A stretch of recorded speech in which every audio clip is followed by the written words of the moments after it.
Okay, mayong mudto na usab kanatong tanan Luzon, Visayas, Mindanao. Mayong mudto Philippines, mayong mudto world, mayong mudto universe. Ano na punta mga igala, nining atong tulumanon sa kahanginan, C.O.N.A. Cathy Cases on Air. O ako lang gihapon kini ang inyong ubus nga alagad, Reverendo Padre Edwin Academia Acab. Abi no adlaw na usab karon sa matarong adlaw may gala. Uy, pizza 20 naman eh. Hapit tag yung mahuman mga higala ang June, no? Pero sunod si bana, daghan kayong mga pista, dagat ra ba gyud ang mga pista mga higala. San Juan, no? Pista na siya mga higala, 29. Sos ko. Grabe mga higalang daghanang piyesta ro mga bulana, no? So muna nga lipay ka ita kay ang fiesta panahon mangyud sa kalipay. Dahil ato di ay nga timbayaon of course ug mayong mudto nga atong talahorong obispo Bishop Julito B. Cortez, ang atong station manager si Father Ramaata, ang ato ang mga igsuon nga mga kaparian, of course ang akong classmate. So, of course di gyud na ako malimtan ako mga pinalanggang classmate mga higala, no? Si Padre Obing Masyon nga naa karon din ha sa kining parokya sa Dawin. O guno sa mga akong classmate ka na karon din na sa San Juan si Quijor. Uy, kumusta na si Father Dami? O nga manusab ang ako ang classmate ka na din na sa kining Batinggel. Uy, kumusta na si Father Arnay? Sana, no? Nahala, no? Padayon ta sa ato ang mga buhat tono ni ining kamudtuhon. O padayon kita sa ato ang mga pagtimbaya kaninyong tanan. Kumusta naman ang ako ang mga nagsunod yun ini atong programa? Kumusta no? Kumusta naman mo? Nahala, no? Ato di ay nga timbayaon of course og good morning. Ako ang mga pinalangga nga mga parokyano kani adto sa Bayawan, Santa Catarina, wala ko Santa Catalina, sa San Francisco. Sa kining San Francisco, Santa Catarina. O manusab sa may Lawis, sa Kalumbuyan, sa Tanhay, sa Sibulan, o sa Ayungon. Karon po ni anak ko sa ako ang hometown, ang Manhoyon. No? Kumusta na ang akong mga katagilungsod, no? Nga naminaw karon ka nato. Okay, no? Hala, badayon ta mga gala, rin nata sa ato nga ato nga kining CBCP News, balitang simbahano ni ining kamudtuhon, no? June 20, no? Dako kayo nga sa kagahapon mga higala ato nga gitimbaya og congratulations dito sa may Malolos, no? Kay 8 ka mga pari, no? Ang naordinahan dito ni Bishop Dennis Villarojo. Pero karon na pod mga pahasubo na pod, no? Kay dito sa Diocese of Bataan namatyan sila og 2 taon ka mga pari, no? Si Father Ernesto De Leon 59 anyos ug si Father Tristan Ralph Pachico, no? Bata pa kay ni sa Ralph Pachico mahigala, no? Unya dako gibi padayag sa iyahang dakong kasubo ang ilang obispo dito sa Bataan, sa Malolos, no? Si Bishop dili Malolos din sa Bataan mahigala, no? Si Bishop Daniel Presto, no? Matod pa niya naglibong sila ug nganong nahitabo kini kanila nga duha gyud ka mga pari nila ang wala na in taon sa kalibutan tuwa na sa langit uban sa Ginoo, no? So karong adlaw mga higala mo padayag kita, no? Kung na magani taga kuan makasabot ta siguro mo tinagalog nga may pagkabinisaya pud gamay. Mga malungkot po naming ipinaaabot sa inyo ang aming taus-pusong pagmamalasakit yan, no? Sa kalungkutan na inyo na inyo karong nadarama sa pagkakataong ito dahil sa kamatayan po ng iyong ng dalawa sa inyong mga pari dyan, si Father Ernesto De Leon o si Father Tristan Ralph Pachico. Balita mga igalagikan sa Vatican, Pope, no? Matud pa ni sa anong talahorong Santo Papa, may US and Iran memorandum be truly a solution to the war. Sa ato pa matud pa ang katubitang pagpirmahanay jud nila, no? Pagpirmahanay sa duha ka mga nasod nga nagkabangi, ang Iran ug ang US nga nagpirmahanay na gyud sila nga ang Iran ni uyo na nga dili na lang sila mutukon muhimo og mga armas nuclear ana no. So nya matud pa naabrihan na gyud ang Strait of Hormuz ug dako kalidaghang kay nangalipay mahigala no nga nagkasinabot na ang Iran ug ang US. Okay no, so padayon ta mga higala sa ato nga mga buhatono ni ining kamudtuhon ari nata sa ato nga kining atong topic karon no, marks of a true Christian no, marks of a true Christian. Ang marks can be visible is a visible inward no. The marks of a true Christian can be visible inward and outward evidences of a transformed life no, rooted in biblical teachings.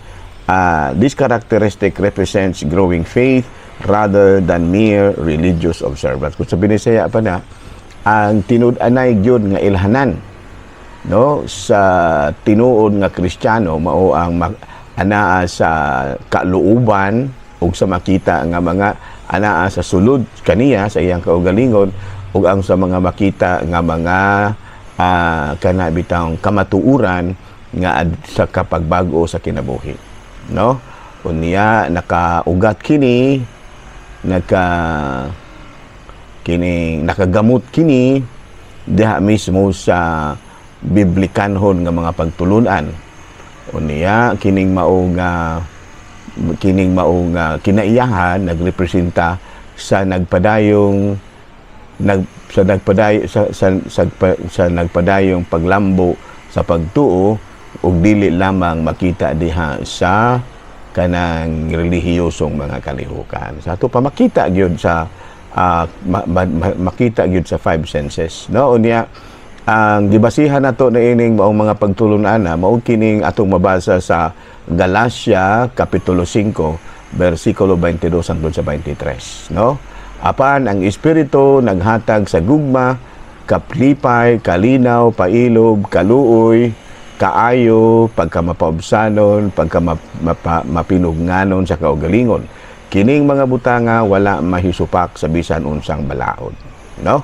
Sa ato pa usagi dai sa mga timailhan no sa usa ka tawo nga kinibitang gitawag nato og adunay ilhanan sa usa ka matuod nga Kristiyanos o sumusulod ni Kristo anaa gyud primero no ang kinaiyang mahigog maon apan ang espiritu naghatag sa gugma. So muna nga ato siguro pong i-discuss gamay may gala no atong i-discuss gamay ngano man gyud nga mas mupili man gyud kita gugma labaw pa kaysa kasilag. Why we choose love over hate no. Una-una sa matud pa teorya sa kada relational culture no, sa relational culture theory, hatred can cause disconnection no. Kanang mga bitaw bitaw ka sa bitaw mga bitaw pagbati nga bitaw sa imong galamhan pulo sa kasilag no. It can cause disconnection of course no. Daghang kaayong mga kanang pamilya nga nagkabulag-bulag nga disconnect tungod sa kasilag no. Tinuod para nako tinuod gyud na no, mga amigo nga nagkabangi tungod sa kasilag. Almost all disconnections gawas dagay sa Noriko dili dagay na maura dagay na dili hatred kung may kuang ka pero masilag mangani ka og kana bitaw ang Noriko moingon na nga i-disconnect na ka sa i-disconnect na ka kay wala ka kabayan murag mo action magani jud kag kasila gamay na mamuligi na lang gani ning uban nakatawa ko nung istorya baga diha na kunoy kana bitaw grupo kuno sa mga taga Noriko nga nikat-kat na sa pusti kay i-disconnect na ana no. Sus kay nikuha man og pusil ning kuan nikuha man og pusil ning tagiya nya giing na ning kanaog di ka manaog dali kunog kanaog ning taga Noriko kay tiyaw mo nang gisaita na Sunaon ka, dili. Ano, maupod gyapon sa tubig. Maupod gyapon sa tubig kanang sa mga water district no di ka kabayad na disconnect jud ka. Pero ang matud palagi, hatred can cause disconnection. Makapasilag. Makapakasilag mo ganung disconnection na igala. But love can cause unity and reconciliation. Una din ha, no? Love can cause unity and reconciliation. Will result to unity, no, and disconnection. Can build unity. Love can build unity and cause reconciliation. Una din ha, no? Una nga, why we should choose love over hate? It is because hatred can cause disconnection, while love can build unity and reconciliation. Love is essential in healing our wounds. No, kana bitang sakit nga imong gihandom tungod kay perti gyud nimo nagyong sukua, nasingkahan ka ano. Pero kung ang imuhang kasing-kasing puno sa gugma, dali ra gyud maalim ang imuhang mga samad sa mga kasakit nga imong gihapin. Muna nga it can help us survive and overcome distress, no? Ato pa ko nang bitong anaa bitaw kuno ka ba sa tumang kasakit, no? Kanang tumang kasakit ang imo ragyong bugtong paagi aron makasurvive ka, no? Kana bitong tumang kasakit tungod sa mga tao nga nagpasakit kanimo, ano ba? Kana bitong hilabihan na gyud in taon nimong lisuras imong kinabuhi tungod sa mga kasakit nga imong nahiaguman tungod na ining mga tawhana. Kabalo kag unsay maayong buhaton ana, no? Love them. Munang miingon si Kristo nga love your enemies because by doing so you can survive and overcome the distress. Dili naman ka makasurvive man ka kung imong higugmaon ang imong mga kaaway. Makasurvive ka, no? Og matud palagi, it can cure internal and interpersonal problems. No, nindot sa ding kuana, no? Para nako murag maayo kayo, no, nga kanang why we should choose love over hate, because hatred can cause disconnection. Disconnect ang imong kuryente kay wala naman kay kapangayuan og tabang kay nag-away naman mo, wala, no? Wala can cause disconnection sa tubig. Debita, no? Kana bitong panagbangi ba, maputol, ma-disconnect ang inyong pagkamayong kaubuton, ma-disconnect ang inyong pagtinabangay, ma-disconnect ang inyong pagbinatiay, ma-disconnect ang inyong pagtinahuray, no? Hatred can cause disconnection, but love can build unity and reconciliation. No, dali ra gyud kaayo ang reconciliation kung adunay usa nga mahigugmaon. No, bisan pag ang pikas gasigabo na lamang niyang kasuko din na, pero kung adunay usa, no, nga mahigugmaon, dali ra gyud kaayo ang panagiusa ug ang pagkauli sa maayong kaubuton. Unya maayo na dayon ang mga samad tungod sa mga garbo nga nangatandog ug daghan panguban. Unya sa maong paagi maka-overcome ka. You can survive and overcome the distress caused by too much hatred. Yan, no? So, na nga, matul pa diri sa ato nga kung imo nang mahimo, medyo matawag na to, you have the mark of a true Christian. Makaingong gyud kita nga tinuod gyud kada ang Kristiyanos. Kaya nga naman, you always choose love over hate. Amen? Nala, no?